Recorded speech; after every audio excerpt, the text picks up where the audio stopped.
웨스체스터 연합교회 성도 여러분, 지난밤에도 평안하셨죠? 오늘도 주의 은혜 가운데에서 승리하시기를 기도드립니다.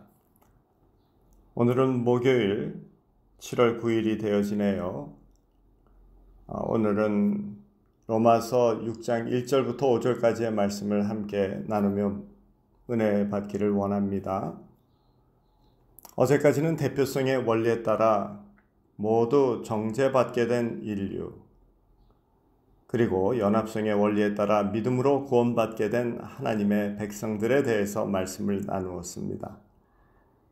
믿는 자들은 이제 사망의 권세 아래 있지 않고 은혜의 권세 아래 있는 자들로서 더 이상 두려움과 근심과 불안으로 삶을 빼앗기지 않는다라는 말씀을 나누었습니다.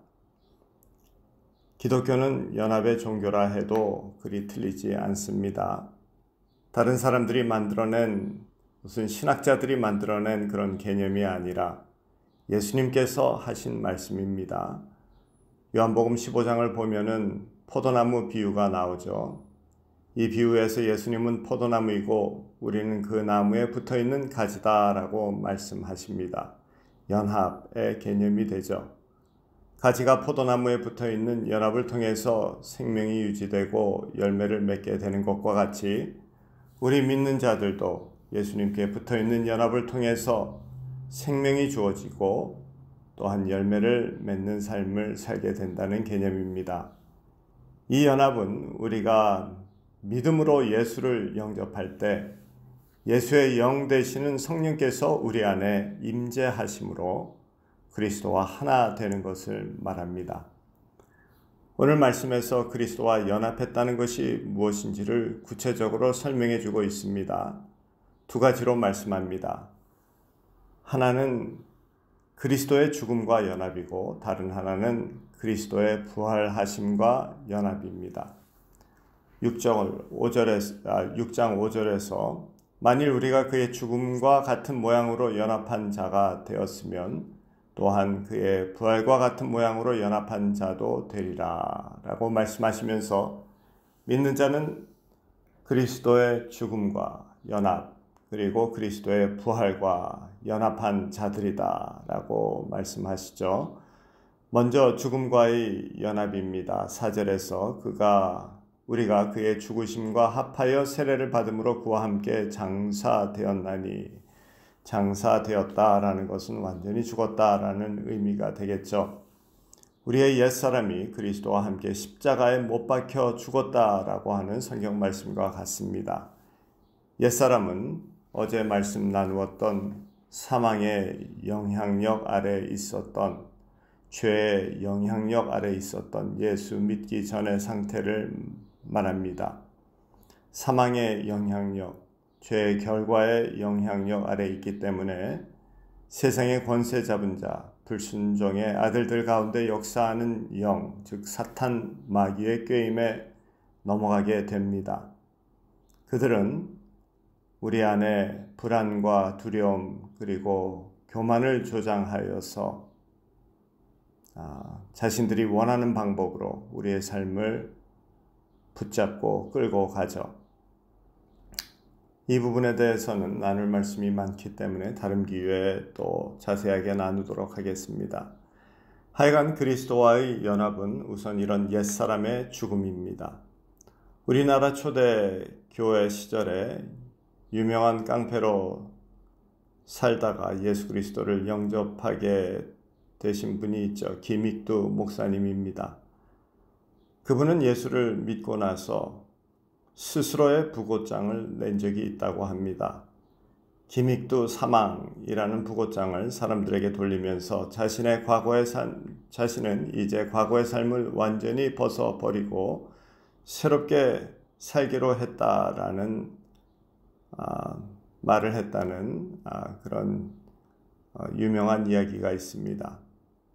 이와 같이 그리스도와의 연합은 옛사람의 부고장이 됩니다.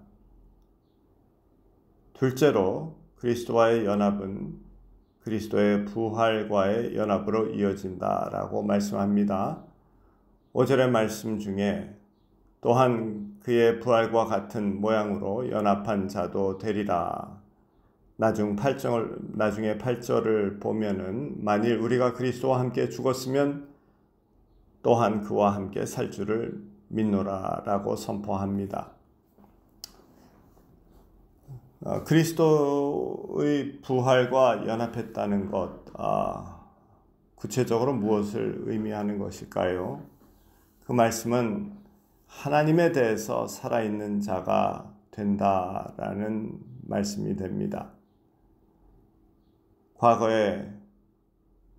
과거에는 죄와 사망의 영향력 아래에서 하나님에 대해서 전혀 반응이 없는 죽은 자였던 반면에 이제는 예수 안에서, 은혜 안에서 하나님에 대해서 반응이 있는 산자로 살아가는 겁니다. 더 쉽게 단순하게 표현하자면은 하나님의 말씀에 대해서 반응이 있는 자로 사는 것이다 라고 할 수 있겠습니다. 예수님께서 요한복음에서 말씀하시죠. 내 양은 내 음성을 들으며 나는 저희를 알며 저희는 나를 따르느니라 라고 하셨습니다. 어떤 사람에게 하나님의 말씀이 선포됩니다. 교회 설교 강단을 통해서 그럴 수도 있고 책과 문서를 통해서도 선포되어지고 요즘 같으면 인터넷을 통해서도 선포되어질 수 있겠죠. 하여간에 무슨 방법을 통해서든지 하나님의 말씀이 선포됩니다. 말씀이 피할 수 없는 장마비처럼 선포되어져도 어떤 사람은 세상의 뉴스만큼도 관심을 두지 않는 사람들이 있습니다. 평생 예배를 드리면서도 그의 마음에 울림이 전혀 없습니다. 하나님의 말씀으로 듣지 않고 자신과 상관없는 것으로 듣기 때문입니다. 도리어 자신의 기준으로 그 말씀을 판단합니다. 하나님을 향한 경외심이 없는 것이죠. 하나님에 대해서 살아있는 자라고 할 수 없습니다. 심령의 반응이 전혀 없죠. 그와 함께 하나님께 살아있다라는 의미는 하나님과 기도를 통해서 소통이 있다라는 의미도 되겠습니다. 또 더 나아가면은 하나님께 살아있다라는 의미는 하나님의 뜻을 삶에서 행한다라고 말할 수 있겠습니다. 그렇게 말씀에 민감하여 반응이 있는 심령으로 시작해서 기도가 있고 말씀에 실천이 있는 삶을 하나님을 향해 살아있는 삶, 즉 그리스도의 부활과 연합한 삶이라 할 수 있겠습니다. 이렇게 예수의 부활과 연합한 자는 하나님을 향해서 살아가는 자가 됩니다. 말씀을 마치겠습니다. 예수님과 연합은 죄와 사망의 영향력으로부터 멀어지는 것입니다. 즉 사망을 두려워하거나 죽음을 불안해하지 않고 살아가는 것이죠. 우리가 혹시 믿는다고 하면서 그러한 두려움과 불안으로 인해서 주님이 주시는 평안과 감사와 기쁨을 빼앗기지 않는지를 살펴보기를 원합니다. 우리는 천국의 백성임을 기억하시기 바랍니다. 오늘도 주님을 의지하며 살아가는 하루 되시기고 그래서 담대하게 살아가시기를 바랍니다. 말씀에 민감하시고 예수님의 음성에 귀를 기울이는 저와 여러분 되시기를 주님의 이름으로 축원합니다. 오늘도 주의 은혜가 여러분과 함께 합니다. 힘내시고 승리하시기 바랍니다. 축복합니다. 다 같이 잠시 기도드리겠습니다. 하나님 아버지, 저희들을 그리스도와 연합한 자로 하나님의 백성으로 삼아 주심에 감사합니다. 오늘도 죄와 사망의 영향력으로부터 죽은 자로서 담대하게 살아가게 하시고 하나님을 향하여서 산 자로서 말씀에 민감하며 주님과의 대화가 있고 또한 주님의 뜻을 행하는 그러한 삶을 살아가는 저희들 되기를 원합니다.